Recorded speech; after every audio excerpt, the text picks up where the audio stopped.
Good morning. My name is Julie Lewis and I'll be your instructor for the course. What I want to do today is give you a quick tour of MyMathLab and how it works. After you log onto MyMathLab, the first thing you want to do is click on our course. Once you've clicked into the course, the very first thing that you'll come to is the announcements page. To view all of your announcements, click on the link labeled View All Announcements. And then you'll see two things in this particular page. At the top, you will always see a publisher announcement. The Welcome to MyMathLab here is an announcement from the publisher. One of the first things that you'll want to do is run the browser check. I'll go ahead and click on that to start. There are some programs that you may want to make sure that you have installed on your computer, and this browser check will be sure that those programs are installed. And so on here, this particular one says my browser check is complete.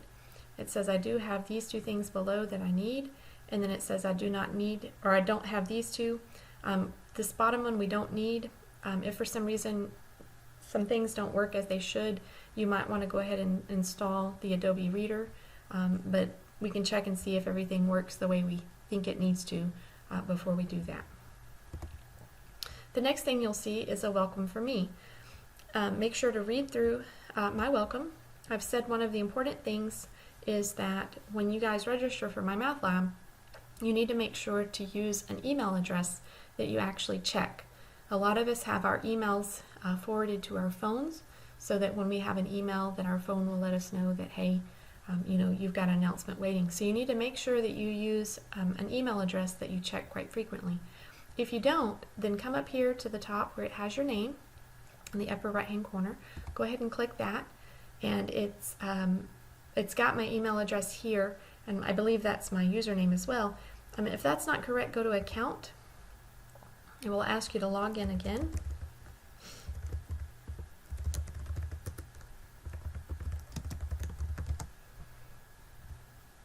And then what you can do is make sure that your email address is an email that you check frequently.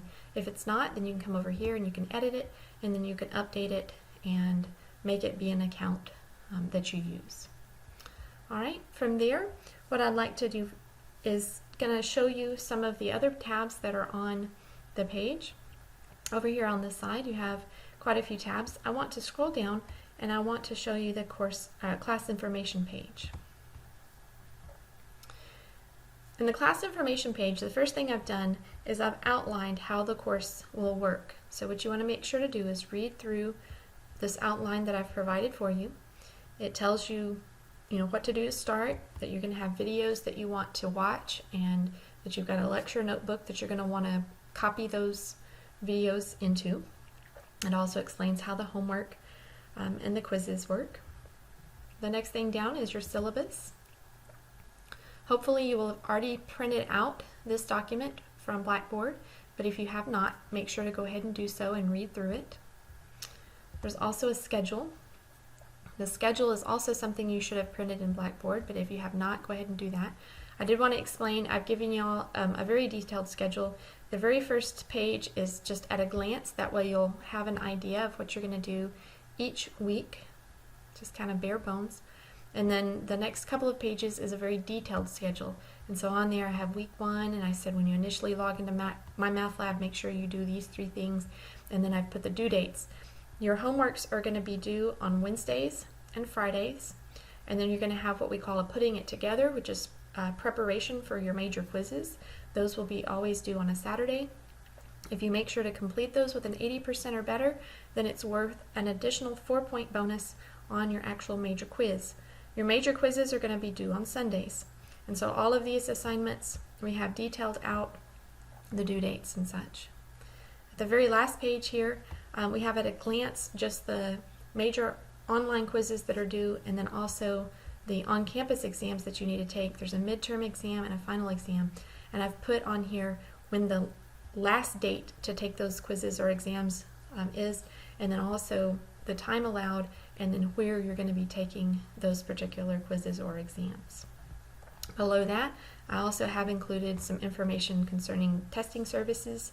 The midterm and the final must be taken at the testing centers, and you have to make your appointments 24 hours in advance. You may test Mondays through Thursdays.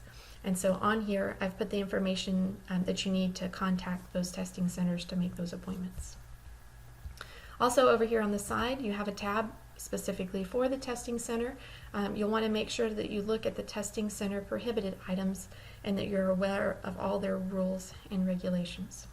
Next tab down on the side is my office hours. During the summer, I don't have, I'm going to say office hours scheduled, but if you'll email me and if you need to set up a time to come and see me, then you can definitely do that. Next tab down is tutoring. There's free tutoring available both in Kilgore and in Longview. If you click these two links, then it would access their webpage and you have information there on how to contact them. And then finally, we have a copy of our lecture notes. The lecture notes I'd like you to buy at the Kilgore College bookstore. If for some reason you're not able to buy them at the bookstore, you can print them off a page at a time. But you can see there's 241 pages. I would think that would get expensive. So it's most convenient if you can just buy them in the bookstore, and then that way you have your packet all together. I did want to tell you kind of what you'll do as far as starting the information. There is reading within the lecture notes that are not contained within the videos. So a lot of the definitions and then the procedures for how to do particular problems, you want to make sure to read within the lecture notes. And then when we actually come to examples, so this particular example is asking us to plot ordered pairs, there's going to be an example, and then I'll give you a video of how to do that particular example. And so what you'll do in your studying is you'll have your lecture notes open, you will read those lecture notes, and then watch a video on each example that we have in those lecture notes before you ever start your homework. The next thing I want to show you is another tab back on the main menu. So just click back to the main menu, and then I'll scroll down, and we have what we call a Help Me page. The Help Me page is exactly what you think it is. It's when you need help and you need guidance and you're not sure what to do. From here, I'm going to show you prior knowledge help. This is something that I've created especially for the first chapter. Sometimes we feel like we get lost because it's information that we haven't done in a while. And so on here, for example, here's FOIL. What I've done is I've created you a video link, and you can go to that video link. It will take you out to YouTube, and then there'll be a video having to do with using the FOIL method and so forth. I would say this is kind of an inconvenient video right here to come up. I don't think that math really does that, but it's a commercial prior to that particular foiling video. Let's see here. Next thing down is calculator help. There's two things in here that I want y'all to be aware of. There's a coming to terms with your graphing calculator. This is something that you do need to print off and keep handy. This is something that I've written that will help you get through kind of learning how your calculator works, the different things that your calculator will do. And then specifically, I have included some of the things that we will do in the class, such as regression. This is one of the topics that we'll do in Chapter 1, and so on here I've put the steps as far as what you need to do a regression type problem. The next thing down, these links are links that I found that will help you if you need visual help. So if you're new to TI calculators, this is a video link that should help you find your way around that graphing calculator. There's also an e-textbook. We don't require you to purchase the textbook because you have the textbook online available. If you want to go to Chapter 1, Introduction to Graphing, and if you want to read through this along with the lecture notes, it's a good supplement, but I would say only do this if you feel like you need extra help. There are also publisher videos. I would highly encourage you to be sure to watch my videos first because they go along with the lecture notebook, and I have specifically picked and chosen the topics that I want to address. But if there's ever a topic that you watch my video on and you don't understand it, then you could come here and you can select the chapter, the section, and then you can select video, find now, and then I believe here, can go to section 1.1 and there's different examples. And so you'd have to kind of look through those examples until you find one similar to what you're struggling with, and that will give you another example similar to what I've showed you. There's what we call a study plan. The study plan basically allows you to practice problems that you may have missed. What I encourage you to do here is when you go to study plan, scroll down and there's a view all chapters link. And then when you go to view all chapters, then you can go into the chapter you're having trouble with and then the section, and basically there it just gives you some more problems to practice if you need that.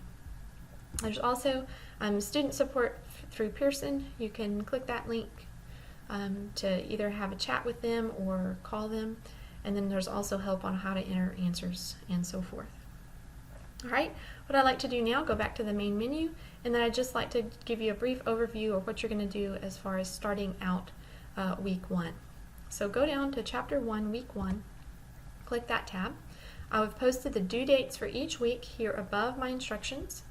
Make sure that you scroll down, read through these instructions. They tell you how you're going to get started and exactly what you're going to do. One of the first things you're going to do is go to the chapter 1 videos.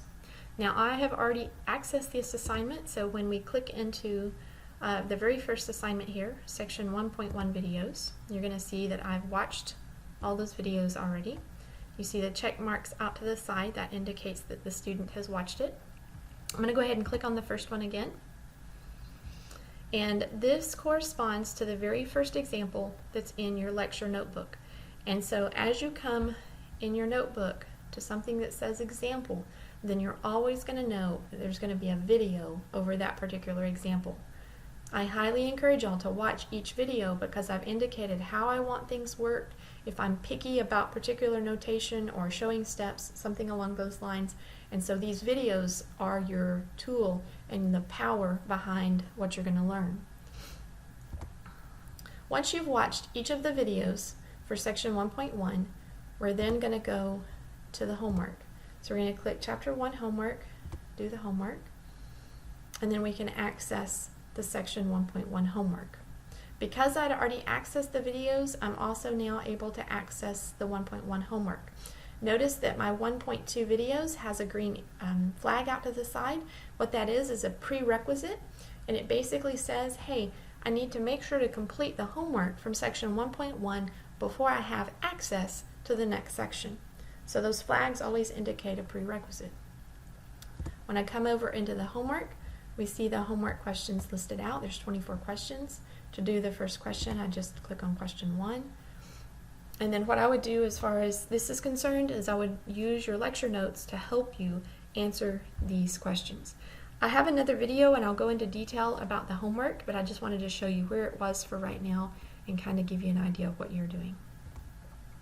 After you complete all the homework for an entire chapter, there's what we call a putting it together.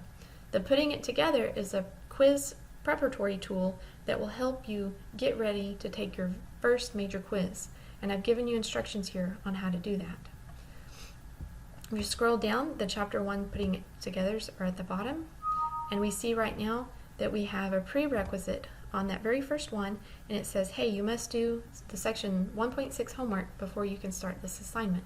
So I don't have everything done that I need done before I can start these. But those guys will get you ready for this big major quiz that we have at the bottom. Take major quiz, I'm going to go ahead and go there. And then there, notice it says 1 attempt only, be prepared. These are like major exams, and so you need to study for them as you would for a major exam.